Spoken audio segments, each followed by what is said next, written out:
Bueno, chicos, el tema de hoy es sencillo: latifundismo y minifundismo. Latifundismo es la tenencia de grandes extensiones de tierra.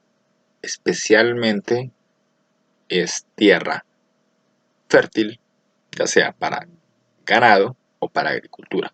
Si latifundismo no es que yo tenga 4 casas y 20 apartamentos. No. Latifundismo habla de hectáreas, ¿sí?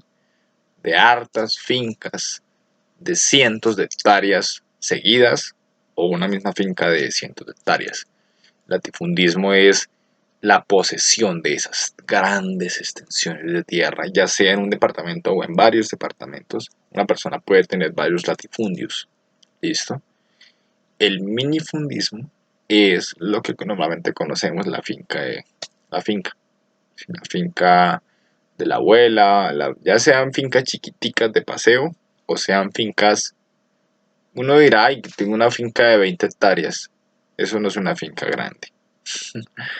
Eso es minifundio. Aquí en Colombia hay senadores y expresidentes con fincas de 1200 hectáreas. O sea, el Simón Bolívar tiene 400 hectáreas, ¿no? O sea, eso de 1200 hectáreas es mucho. 1200, 800, 4000 hectáreas. ¿Sí?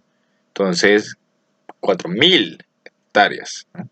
Hay gente que: yo tengo una finca de 50 hectáreas. Y si 50 hectáreas son 50 cuadras. Eso es de grande por como modelo. Pero eso no es una finca grande. Eso es una finca normal. Hay gente que tiene fincas de 1 hectárea. Una cuadrita así como el colegio. Con la cuadra donde está el colegio. Y eso es una finca muy, muy, muy chiquita. Hay gente que tiene fincas de 20 hectáreas, 60 hectáreas. Y sienten que tienen la mega finca. Pues no. Eso es minifundio. Listo. Minifundio, latifundio.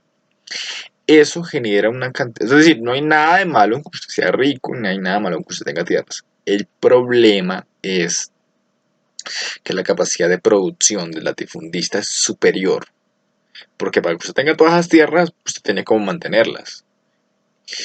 Y normalmente a lo largo de la historia, el afán del hombre ha sido poseer las tierras. Y cuantas más tierras tenga, más trabajadores tenga ahí y más rico es. ¿Sí?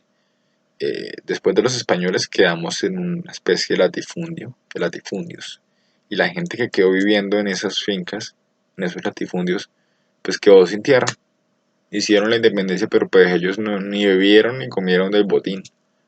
Entonces, el latifundio va a generar bastante problema respecto al minifundio, que son siempre poquitos. Normalmente, y lo que ha ocurrido en Colombia por lo menos, y en bastantes países, es que grandes latifundistas quieren emancipar más sus terrenos y desplazan a la fuerza a los minifundistas, los obligan a vender en algunos casos, pero los obligan a vender por algo insignificante. Y en el papel queda como si fuera otra cosa, pero pues con un revólver en la cabeza, ¿quién no va a firmar? Entonces, el latifundista normalmente tiene un afán de poder, de poseer tierras, con la idea de que está trayendo el progreso. Entonces, el latifundista es el que ejerce normalmente la violencia, ya sea para traer ganado o para sembrar. Entonces, por ejemplo, los incendios del Amazonas se pueden explicar perfectamente con eso. Son grandes latifundistas que el gobierno ha autorizado para que quemen tierras. Después de que las tierras queden quemadas, ellos vayan a cultivar ahí, el gobierno se las vende a precio de huevo. Y es que realmente son amigos del gobierno, eso no son cualquier lagañamico. Entonces, el latifundismo ha causado mucho daño a lo largo de la historia. Además que la cantidad de gente que no tiene tierra en Colombia es altísima. No solo en Colombia, sino en el mundo. ¿Sí? Entonces, por ejemplo, en el último gráfico de la diapositiva podemos observar que el 1% de la población colombiana tiene el 89% de las tierras. Y el 19% de las tierras que quedan la tiene el otro 99% de la gente. O sea, esa gente es la que produce. Claro, los latifundios también producen. Pero para que, digamos que la equidad es muy difícil porque el latifundio produce y se queda él, la riqueza. Y no hay nada malo con que tenga riqueza. El problema es que Las personas que nacieron en esos minifundios están condenadas para siempre a no tener más tierras porque es que no hay más tierras de dónde sacar. ¿Sí? Les toca que repartan entre ellos. Ah, en cuenta caso que usted tiene 8 hermanos. ¿Sí? Y que esos 8 hermanos a usted le tocó toda la casa y a sus hermanos les tocó el andén. ¿Sí? El andén de la casa. O un sótano, para no irnos tan lejos porque el andén no aplicaría. Un sótano. ¿Sí? Un hueco ahí debajo de la tierra. A sus 8 hermanos. Y que el hueco tiene las dimensiones de un baño, así como en la película Parásito. Pero a usted le toca la casa de 3 pisos. Y que usted, toda la vida, usted no va a soltar esa casa. Y los 8 hermanos ahí se reproducen inevitablemente. Digamos que consiguen esposas, ¿no? No entre ellos, se consiguen esposas y esposos, se reproducen. Pero sería justo decirles a ellos que son pobres porque quieren. Sería justo decirles que si ustedes no tienen más tierras es porque no quieren, cuando ya toda la tierra está repartida. Cuando ya hay una cantidad de población que ya posee la tierra y los otros que tienen las poquitas tierras intentan matarse entre ellos, medio vender, medio negociar y no pueden obtener más tierra porque es que ya está repartida.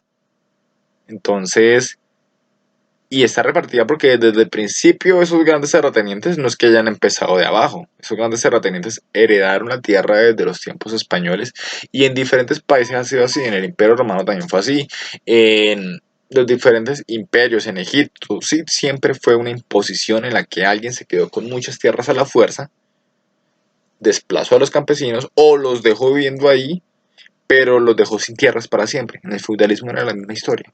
Entonces la gente que estaba cansada de vivir en esas tierras que no eran suyas, se fue a los bordes, cogió un pedacito de tierra y vive ahí, pero nunca va a poder tener más tierra porque ya está repartida.